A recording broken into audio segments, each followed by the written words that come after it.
What's up, everyone? I'm Jared Harris, and this is episode 33 of Beats by Jer. Before we begin today's episode, I am super excited to announce that my band, One in the Chamber, has just released our brand new single, Tell Me When.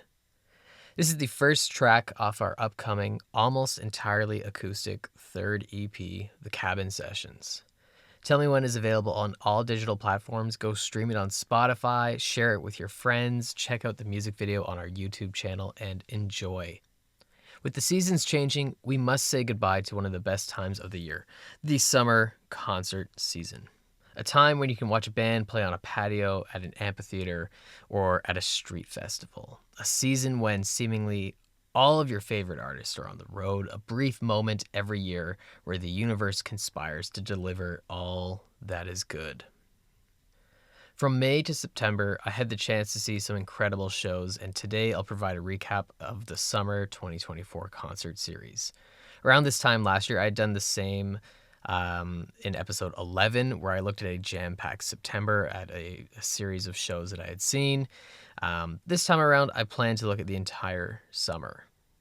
Despite writing concert reviews for the Spill magazine, I often forget to discuss this element on here. Much of what I discuss is the creative process from a pre-production and production standpoint, the songwriting and recording phases of the process, and more I've been looking at the social, cultural, and economic consequences that both inspire the creation stage and are then affected in the aftermath of the final product. Performance, however, remains an integral part of the creative process. Music lives and breathes in the live context, and the identity of an artist is further enriched and developed by how they choose to present their art. If an album is a snapshot of someone's artistry at a particular moment, then their performance represents that artistry in an ever-changing state of flow. It's fluid and open to further interpretation and revisions from the performer. In the live context, the creative process has the opportunity to be endless. Beyond that, however, concerts are fun to talk about, and I love that. Through here and the Spill magazine, I have this amazing outlet to document such a range of events. The concert season kicked off on May 4th when I caught the Reed Effect at the Horseshoe Tavern. The Reed Effect is a local Toronto band. They are legends among the community. I absolutely love this band. In the near 10 years that I have been a part of the Toronto music community through One in the Chamber, not only have the Reed Effect remained one of my favorite independent bands, but I'm happy to call their singer and guitarist Kirk Reed a very good friend of mine. Consistently, this is a band that I want to play shows with, and a band that I will always try to catch live. This particular show was something special, though, as it marked the first time their original drummer, Brian Fontes, performed with the band in years. Brian performed drums on both of their records, 2017's A Strange Curiosity and 2021's 1973. With Brian back on drums, this was not a show to miss. The energy he brings and the chemistry that he has with Kirk, even though he hasn't really performed with the band in years, is just fantastic. And having filled in for a Reed Effect show myself this summer, the parts that he has created for these records are so much more nuanced than you would expect. And I really wasn't expecting it until I had to actually learn these parts, and it was so clear how much thought was put into making them, and they're just so fun to perform. The Reed Effect, they're gigging all the time. You simply have to check them out. On May 7th, I was at History to catch Kamasi Washington. A huge thank you to the Spill magazine, to History, and to Live Nation for the invite and for setting all this up. Surprisingly, this was my first time seeing Washington, and after this show, I will never miss another. I don't know what it is. I've just never been able to make it to his shows, but I've been a fan of his since first hearing him in 2015 with his massive, sprawling, incredible, monumental debut, The Epic. And this performance was exceptional, truly, an incredible musical experience. A side note, this was, of course, at the height of the Kendrick and Drake beef, and the playlists that an artist provides in between bands, right? Within that playlist, playing right before Kamasi's set, featured Marvin Gaye's I Love You. Now, this song seems innocuous. It's a really great song. However, it is the main sample used in Kendrick Lamar's The Heart Part 4. And considering just days before, Drake had dropped The Heart Part 5, a slight at Kendrick by stealing his sort of thematic title phrasing. This felt super intentional, a subtle show of West Coast support from within Drake's own venue. All of that aside, of course, because that doesn't make the show, but it was kind of a little. There was a few people looking around like, is this intentional? It felt too niche to not be intentional. But who knows? Maybe Kamasi and the crew are just like big into Marvin Gaye, and who can blame them for being so?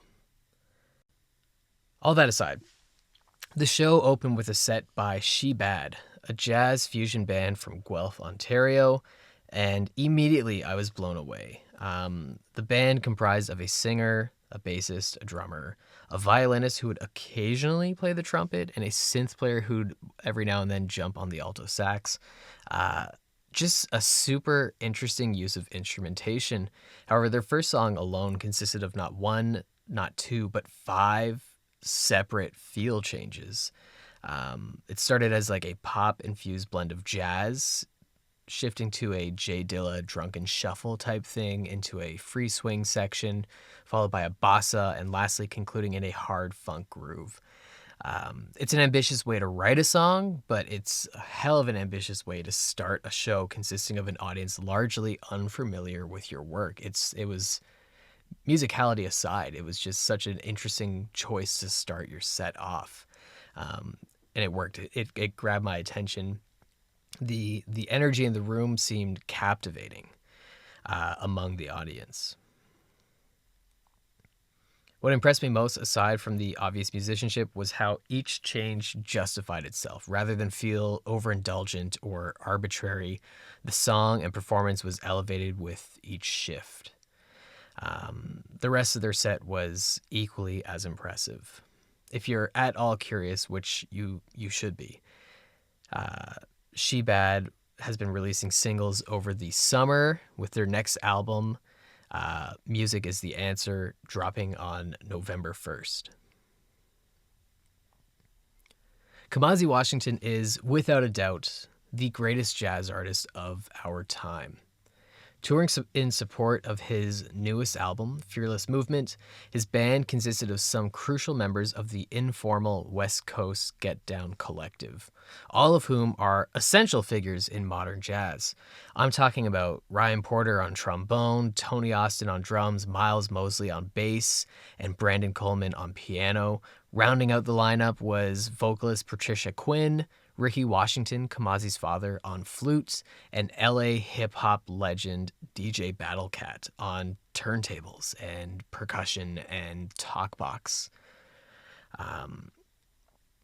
Following this show, I would, of course, connect with Tony Austin, and he would join me for a very in-depth conversation on his history as a musician and his ongoing collaborations with Washington in episode 26 of Beats by Jer. Very appreciative of that conversation. It was just fantastic to talk about the work that he does and the music behind Kamasi's albums. The band performed Fearless Movement almost in its entirety, without performing any older material. Among these, Asha the First, a near 20-minute rendition of Computer Love, the cinematically reflective interstellar piece, The Last Dance, and the show closer, Prologue, which at times felt like a duel between Washington and Austin, who delivered some of the greatest drumming that night that I've ever seen live in person.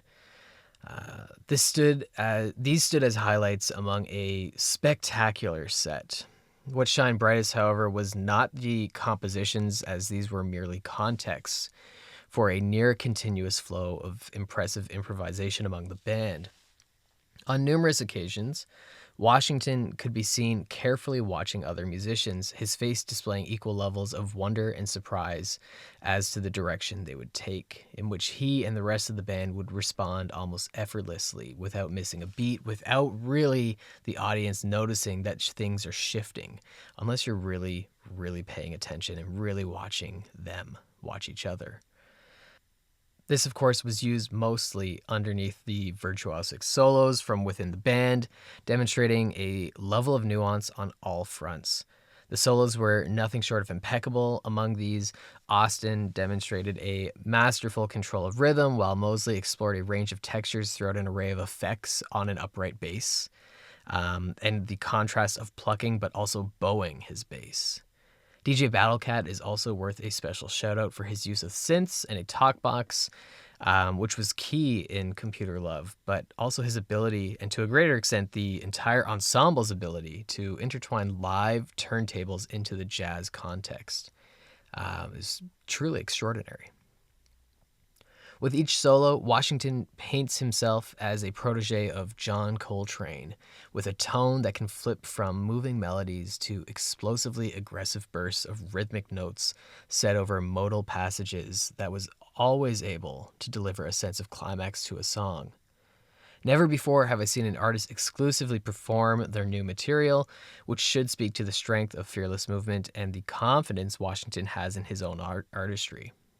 Like watching Stevie Wonder, there is an unparalleled amount of joy on stage. Washington and his band perform for the love and service to music and a greater sense of the creative expression, something which only enriches their performances.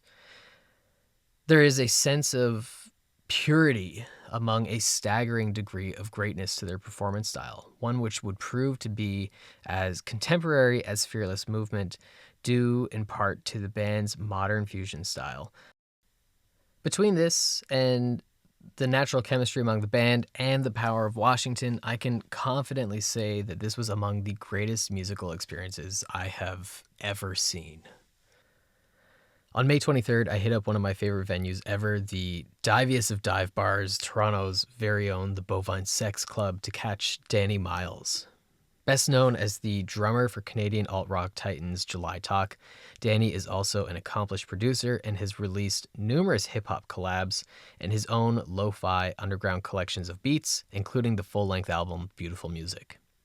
His work is super cool, reminiscent of like old school Dilla, MF Doom, RZA.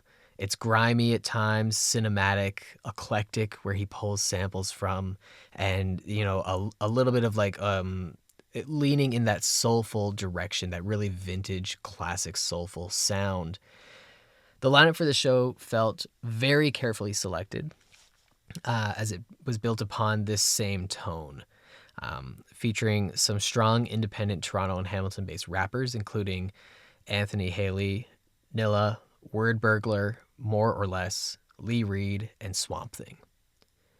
Danny performed Beautiful Music in its entirety, the songs playing from a turntable with him drumming along. The grooves were super tight, super simple, and it was just a really cool show to see.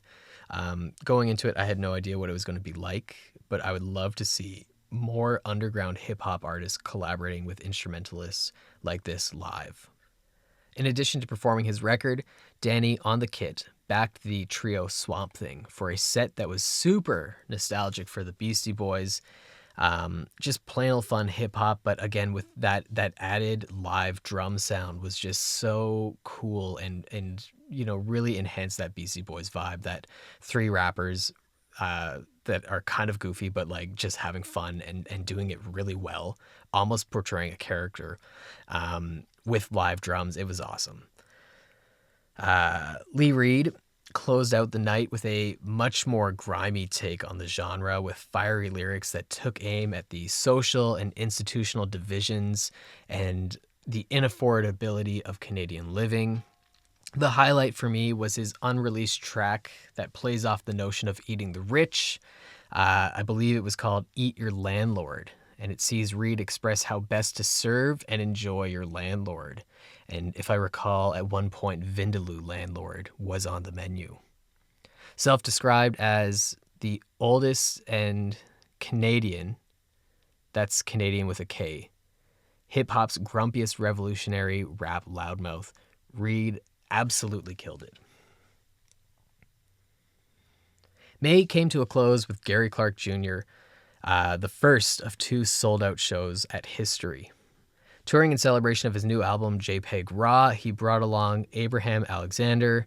The dude took the stage with just an acoustic guitar, but his performance was as powerful as it was vulnerable. What a voice. So much power behind that voice. Just the way he could step back from the microphone and you could hear him bellowing was incredible. What's wild is he was a relatively new artist, claimed to have only been playing the guitar for seemingly the last few years, yet he employs a near classical, almost flamenco approach and level of technique that he brings to the indie folk genre. Is just super fresh, a super interesting way of playing the guitar within a genre that's not nearly that technical. Given that he's from Austin, I could only imagine that Gary happened to stumble into a bar and catch him performing one night and invited him on the road, which, if that's true, is super cool because that just doesn't happen anymore the way it used to. Clark remains effortlessly cool. The man absolutely oozes coolness. Now, over the years, I've seen Gary Clark Jr. a number of times. He remains one of the most exceptional guitarists I've seen and very easily gives the impression that no show, no solo for that matter, is performed the same twice. Previously, I had only seen Clark at the Danforth Music Hall, and now he's performing a venue nearly twice the size. And he was playing the venue 2 times. And it felt really cool to see an artist that you've been seeing for the last decade or so, and an artist that you absolutely love grow in this sense, to see them like picking up momentum with every release and to see them moving from one venue to another venue. It felt really cool to be a part of that. Around this time, within the last 2 months leading up to the show, Gary had dropped his latest album, JPEG Raw. He had opened for the Rolling Stones, and he was featured on Slash's Orgy of the Damned. Everything was leading up to this show. It just felt big. And Clark has since changed his performance from what I've seen in the last few years to match that, right? Like the lead up was big, and it was an all new show. It was super cool. Previously, Clark came across as a scrappy blues musician. There was a rawness to his sets despite the proficiency in the musicality on stage. Now, the JPEG Raw tour was much more of a refined production, which also fit with the tone of the album, I felt. For starters, with the exception of guitarist King Zapata, behind Clark was an entirely new band consisting of drummer J.J. Johnson, multi-instrumentalist Elijah Ford, keyboardist John Dees, and Clark's sisters Shannon, Sean, and Savannah on backing vocals. I was especially excited to catch Johnson as an in-demand session drummer who's played with the likes of Tedeschi Trucks Band, John Mayer, Lenny Kravitz, and many, many others. His presence was certainly felt. Incredibly groovy, super dynamic, just the perfect fit for Clark's band. The band performed 9 of the 12 tracks from the new album, along with When My Train Pulls In, This Is Who We Are, Feed the Babies, and the quintessential Bright Lights. The alternative pop, neo-soul tone of JPEG Raw came to life in a way that fit naturally with his classic blues sound, as Clark seemingly embraced a groovier and funkier side at times. Despite the expanded band and the greater production value, there was still an abundance of space for improvisation and extended instrumental jams. Truly, Clark is the undisputed guitar hero of our time and among the most compelling songwriters within the genre. Between his own virtuosity as a guitarist and singer in conjunction with the use of extended and seemingly improvised solos and a top-tier band that could ebb and flow with ease as they maintained pace with their leader, this is a comparison I don't make often, ever. This was more reminiscent of watching Prince than it was that of watching a blues show. Further evidence of this was the closing songs, Funk With You, not Bright Lights, not Grinder, not the songs you would expect to close the album, but Funk With You, a song that came out on JPEG Raw and featured George Clinton, a funky sort of off-kilter weird jam song that is near the end of the album. It's a super cool one, not something that you would expect to end a show, but it was one of my favorites on the album. Um, in this sense, though, there was a commitment to demonstrating a greater level of versatility, something that was previously much more sublime and now overtly, ultimately demonstrating Clark's prowess beyond the blues. In this sense, as heard on JPEG Raw, Clark has ushered in a new era of his artistry, one which seeks to revolutionize the blues for the modern era through a rich range of influences, further demonstrating Clark as one of the most incredibly creative voices of our time. On June 1st, I caught the Anti-Queen's Disenchanted album release show at the Axis Club as a part of Canadian Music Week. I want to give a shout out to the band, Stomp Records, Canadian Music Week, and The Spill magazine for the media pass for this one. The Anti-Queens remain one of the most exciting and original punk bands to emerge from Canada in the last decade. Their sophomore full-length album, Disenchanted, is a testament to this and displays the band's influences that are equally as indebted to pop punk as they are to a grimier side of punk from, say, the 90s, maybe even the late 70s, and more hardcore elements. To hear more about the story behind this record, check out my conversation with guitarist Valerie Knox in episode 25. The Disenchanted release show truly had a homecoming feel for the band. The city's punk community absolutely showed up to support the Anti-Queens. They are the band that absolutely continues to crush it, and this was their big night. Furthermore, the show saw guest vocalist Sarah Beth of Doghouse Rose, Molly Mayhem of Wise Guys, and Tracy A. from Cross Dog take the stage. The band also took a moment to invite Sum 41 guitarist and Disenchanted producer Dave Brownsound on stage. Musically, the band was in fine form as they performed a 19-song set. Emily Bones' lead vocals were incredibly powerful as her voice danced along with pop melodies in a gravelly timbre, where lead guitarist Valerie Knox's solos cut through the dense wall of sound while further adding lush vocal harmonies. Much like the albums, the band was able to navigate a balance between grimy and pop punk, along with heavier influences to deliver a powerful performance that exceeded all hype. Furthermore, the band performed 12 of the 13 tracks on Disenchanted, along with a handful of favorites, including Savior, Dirty Girl, Worse Than Death, Crusade, Bulldozer, and Doomed Again. The Anti-Queens put on a stellar performance that captured some of the best material from their last album and their 2019 self-titled, with an overall performance that felt larger than life. With this show, the Anti-Queens continue to prove themselves among the most exciting up-and-coming punk outfits, with a show that is bound to become legendary among the Toronto scene. On June 21st, I made the trek up to Casino Rama to catch George Clinton, one of funk's greatest innovators as the leader of both Parliament and Funkadelic. And these days, a seemingly omnipresent musical force showing up on all sorts of records as a featured artist. This was a bucket list show for me. I had tickets to see Clinton at 2020's Canada Music Week, and then 2020 happened. Of all the post-pandemic concerts, this was the one that was actually canceled and not postponed, and all of his tours since have just avoided Toronto.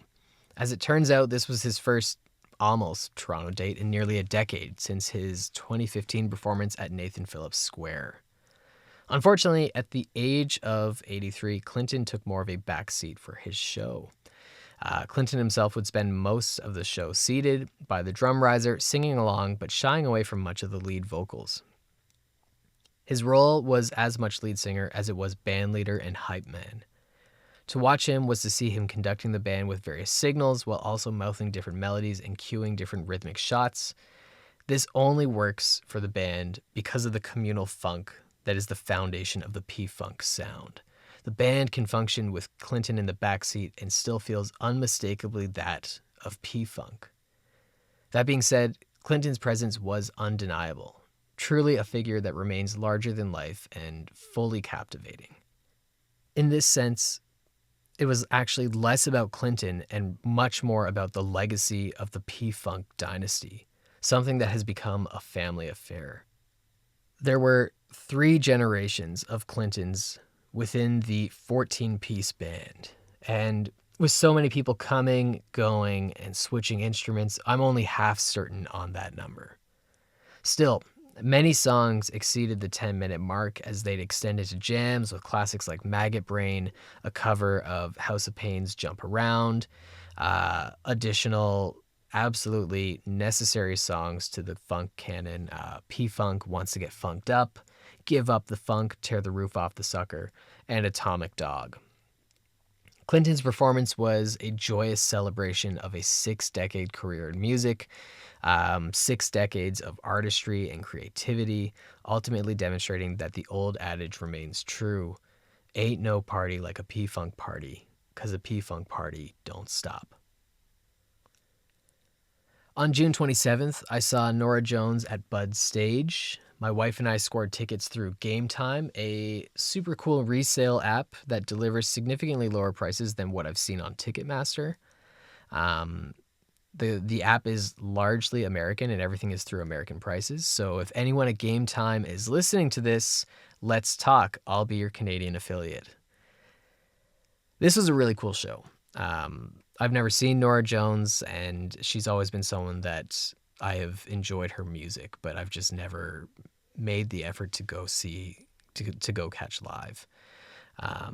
From the moment Jones took the stage, from the very first note she sang, goosebumps immediately across my body.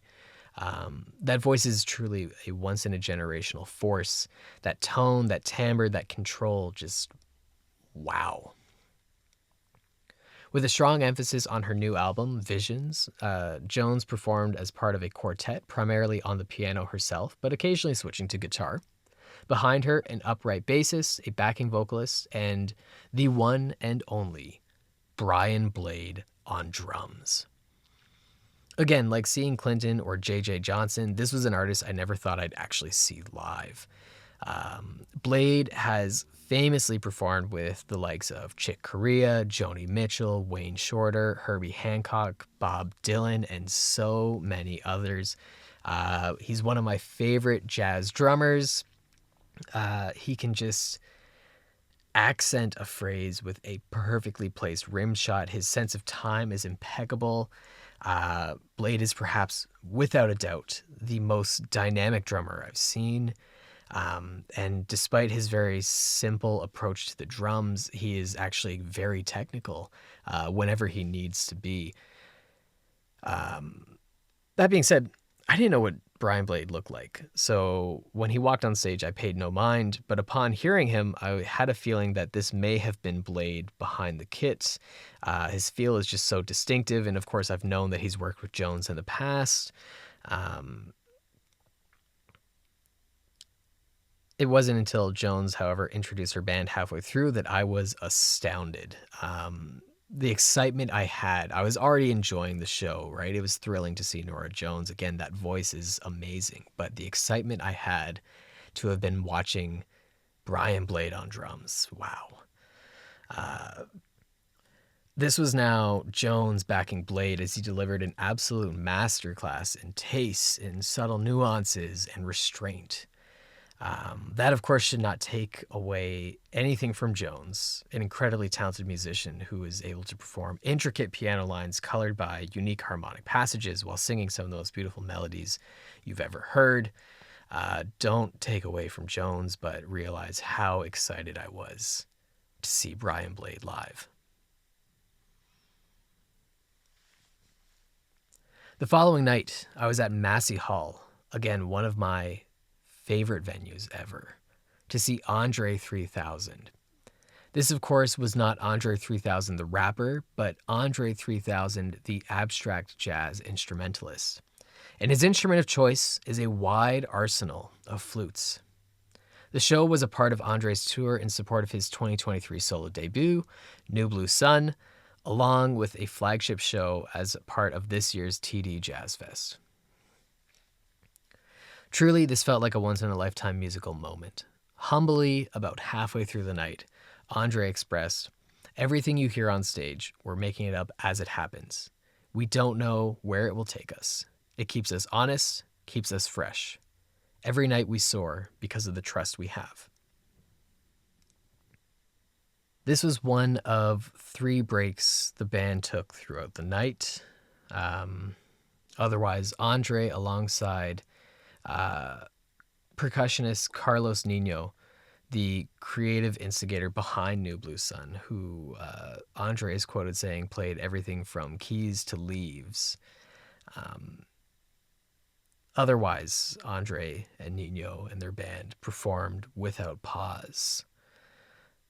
To support the improvisational claims, on multiple occasions, André would abruptly stop playing, turn his back to the audience, and carefully examine his flutes before selecting a new one, sometimes even playing just a few notes to turn around and select another.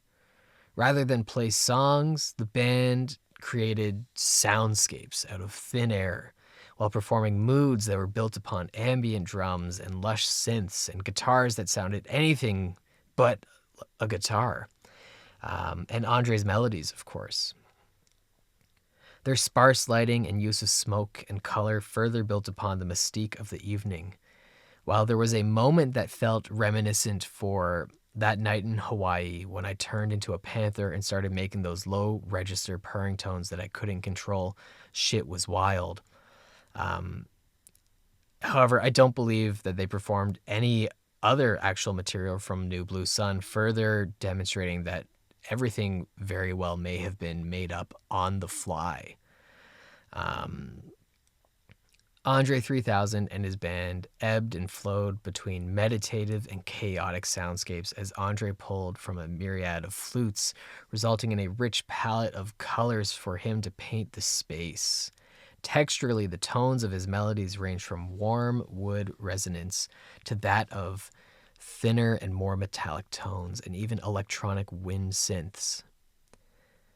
As the music moved from mood to mood and the band remained in constant movement in an ever-changing musical shape that could be stunningly serene, only to violently erupt without warning, both dynamics, however, proved to be equally cinematic and free.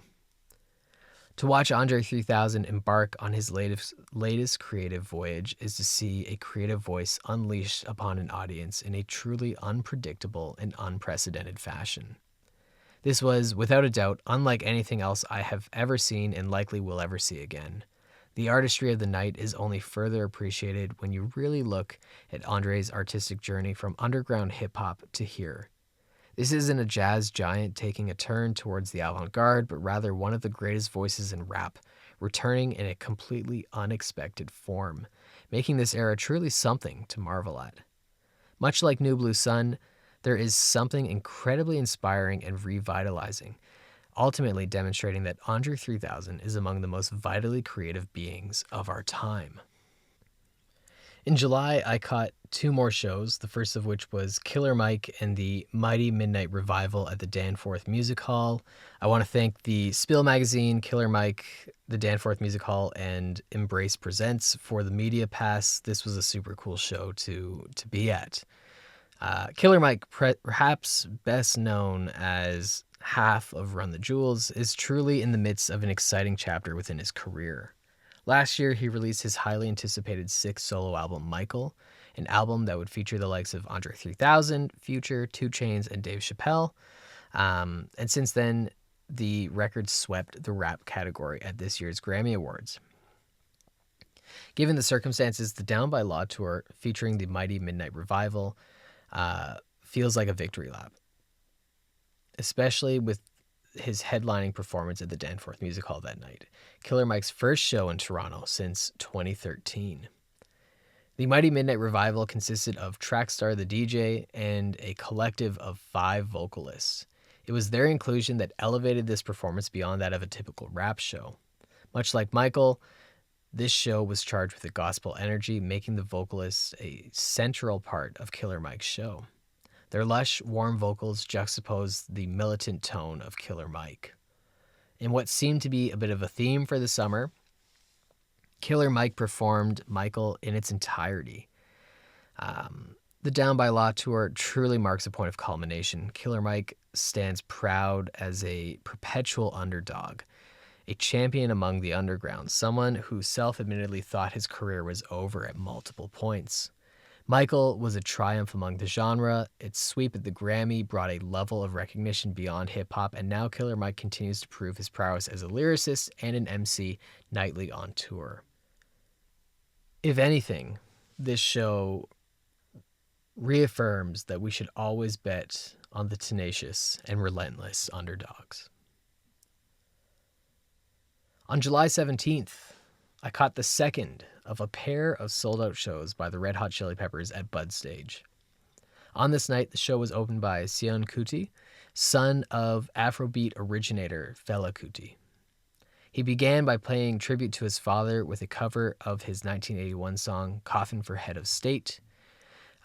As the collective continued, their songs would diverge into trance-like jams that were clearly almost entirely improvised and would easily extend a song towards the 10-minute mark. Kuti and his band, Egypt 80, closed their set with a performance of Emi Aluta, a blistering cacophony of rhythms, melodies, harmonies, and sax solos. All in all, Kuti's performance was creatively thrilling, demonstrating a transformative beauty of Afrobeat. It's also such an eclectic choice for opening a Red Hot Chili Peppers concert. They always tour with amazing supporting acts, and I feel as though the band has a very direct role in choosing who supports for them, and this one felt like something that Flea really, really pushed for. This felt like a Flea pick, and I was there for it. I absolutely loved it. Coming in hot after a massive 2 years that saw them reunite with longtime on and off guitarist John Frusciante and releasing a pair of double albums, Unlimited Love and Return of the Dream Canteen, the Chili Peppers brought their Unlimited Love tour to a close with one final North American leg this summer. For years, pretty much since 2002, the band has opened their shows with Can't Stop, a quintessential song from their catalog. However, in the last few years, the band had begun to rotate this on occasion with Around the World. Now, I love Around the World. I love Can't Stop as well. But having seen them perform Can't Stop as the opener every time I've seen them in the past, and on the countless live videos that I've seen, I was really hoping for Around the World. As the improvised jam that they opened their show came to a close, Flea paused for a moment before diving headfirst into the iconic bass riff, and I was absolutely ecstatic to see Around the World live for the first time, but also just to see it in the context of opening the show. It's such an eviscerating opener. Most excitingly, when comparing the set to the previous Toronto show just 2 nights before, the two sets only shared 5 songs, demonstrating the vitality of the band's catalog and their willingness to go outside of the box. In addition to newer material such as Tip of My Tongue, Eddie, and Aquatic Mouth Dance, they performed unexpected deep cuts like Strip My Mind and Hard to Concentrate. The band was exceptional. Flea and Chad Smith are the perfect rhythm section, subtly adding live flourishes that leave me to believe that no show is quite the same night after night. Anthony Kiedis is the ever-entertaining frontman, and even with a knee brace on and an air cast on his foot, Kiedis leaped, danced, and stomped across the stage, even taking a moment to chase Flea with an unbridled sense of energy that artists half his age can only hope to have. Frusciante simply remains legendary. I've said it before and I'll say it again. This band doesn't have to go nearly this hard. They can sell out the same venues, playing their collection of hits, yet the band continues to defy and challenge the expectations of a legacy band with show-topping performances that remain largely unpredictable while demonstrating a degree of musicality that seems to have developed exponentially in their later career. It's performances like these that reaffirm that the Chili Peppers remain my favorite band. Seeing as I threw out a shout out to Kamasi Washington's subtle West Coast support in the Kendrick versus Drake beef, It only feels necessary to take a slight detour here. Every night after the Peppers perform, they post on their social media platforms image of the set lists, and these images are in a gallery, and each collection within that gallery features an image of someone of influence from that city, from that province, state, country. For example, after performing in Toronto, they displayed images of Neil Young and Jim Carrey, among others, over their set list. Upon scrolling to the final photo of the sliding gallery, none other is there a shot of Kendrick Lamar waving from the closing shot of the Not Like Us music video. A significantly more direct, but again, you had to scroll to find it, support of the West Coast artist in coming months after. Nobody was asking for the Peppers to pick a side. This is not their fight. They have no dog in this race, and they still went out of their way to do it. And I absolutely loved them for it. I loved it. It was, just seeing that, trying to scroll past to see the full set list because these images are blocking parts of the set list. I'm probably not doing a good job explaining what these set lists look like, so just look it up. But trying to see the full set list myself and finding that image on the final selection of the Carousel Gallery was just fantastic. On August 8th, I was invited via the Spill magazine to the List Gallery in Yorkville, Toronto. The gallery that night was featuring the collaborative work of resident Toronto artist John Ball and Billy Morrison, who is best known as Billy Idol's guitarist. Titled Blood and Guts, the small Toronto gallery hosted the work of both artists individually along with their few collaborative pieces. For Blood and Guts, the gallery showcased a collection of work including J Ball's Palm Sunday, Blue Herons, and Spaghetti Western, alongside Morrison's socially and politically charged work, See the Money, Telephone Head, and Intimacy, which stand as striking pieces and criticisms for our reliance on technology and society's capitalistic desires. Their collaborative pieces, Sophia and Sear, saw the two artists play with color, textures, and media to a stunning degree. Well, I knew going into the event that Morrison would make an appearance. I was told the night would feature a Q&A and Morrison may perform a few tracks acoustically. While this was not guaranteed, instruments were set up upon arrival, and as the night went on, there were whispers that the Billy Idol band would appear. And as they walked in, there were whispers that Idol himself may show up. Sure enough, right as Morrison and his band began performing, in walked in Idol, who stood right beside me, tucked away in the corner behind a dividing rope and his bodyguard. The band performed a handful of covers from the likes of the Stones, Oasis, Pink Floyd, Cheap Trick, and Bob Dylan, and closed off their set with an acoustic rendition of Rebel Yell in which Idol joined them. His voice was so powerful that he filled the gallery with a volume that had yet to have been reached that night. Truly, seeing Billy Idol perform unannounced in a Toronto art gallery was not something I planned to do, but the spontaneity and the energy of the event will make it one of those unforgettable nights that seeps its way into Toronto legend decades to come. Something that one day everyone will claim to have been there, while in actuality, roughly 50 people were there in attendance. Now, you're probably wondering why I'm recapping my summer series in October and not earlier. After all, I didn't actually catch any shows last month, which was a bit of a bummer. The reason being is I had tickets to catch Jane's Addiction for the first time in well over a decade. Their last Toronto set was at a festival that doesn't even run anymore. It was at Rockstar Energy Drink's Uproar Fest in 2012. A show I was not only at, but also bumped into Duff McKagan at. However, this was 2 shows after the Boston show, the infamous Boston show that was cut short after singer Perry Farrell threw a punch at Dave Navarro on stage. The Beantown Beatdown, as guitar tech Dan Cleary has been calling it. If you haven't seen the video, it's circulated heavily online following the show. The band canceled the next night's show, and everything was kind of up in the air. And then shortly after that, they canceled the rest of their tour.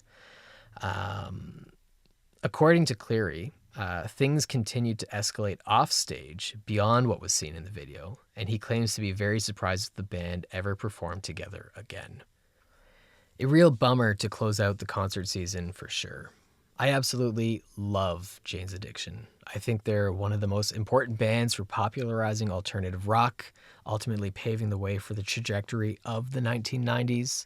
I think Perry is an incredible frontman, and Navarro remains criminally underrated. He's one of my favorite guitarists of all time. And to top it all off, the band was set to make a big comeback. This was their first full tour with the full original lineup in forever. And there was a slow trickle of new music, the last of which, a song called True Love, dropped within the fallout of the Beantown Beatdown. On the same day that they're expected to perform in Toronto, between the fact that there was new music dropping that day, between the fact that it was the original lineup, I can only imagine how incredible this show could have been if it actually took place. I sincerely hope that Perry Farrell gets the help that he claims he needs, that he gets the help that he claims he says he's going to be getting. And I sincerely hope that he can reconcile with everyone involved in the Jane's Addiction team, and like hopefully this can continue to happen. At the very least, I hope we can hear the record that they've supposedly recorded. And there you have it. That is my wrap up of summer 2024. If you take anything away from this, I hope it's the idea to take a chance on new artists or artists who you listen to regularly but have never actually seen live before. With the exception of the Chili Peppers, Gary Clark Jr., and the Reed Effect, everyone else I saw this summer was me seeing them for the first time, and there's something really exciting about that. More specifically, though, I hope you check out some of these incredible artists, especially if you're hearing about them for the first time, or you've seen their name pop up every now and then, and you know there's buzz going around them, but you've just never given them your time and attention. As I previously stated, rather than a still image, the context of a performance is a living and ever-fluid state of the creative process. It's vital, it's integral, and not only for the artist who stands on the creation side of the process, but also for the spectator on the other side of this cycle. To interpret, to enjoy, to immerse yourself in music is a creative act in itself, albeit a much smaller one than actually creating. But this act is one that exceeds the act of listening. We all listen, but to go further than that, to invest yourself in someone else's work, should be seen as creative. In our daily grind and with the use of headphones, I think most of our listening and immersion tends to be done as a largely solo endeavor. For the audience, the live music context provides a greater sense of community. As a collective, we sign up to witness the unknown. Anything can happen on stage and off, and our reactions to such are just as live for the performance. The artist can feed off of that energy, and in turn, we, in some sense, provide a reflection for the creative process. There is something incredibly human about such an experience, one that reminds us of the simple pleasures of life, a greater communal connection where emotions are inspired.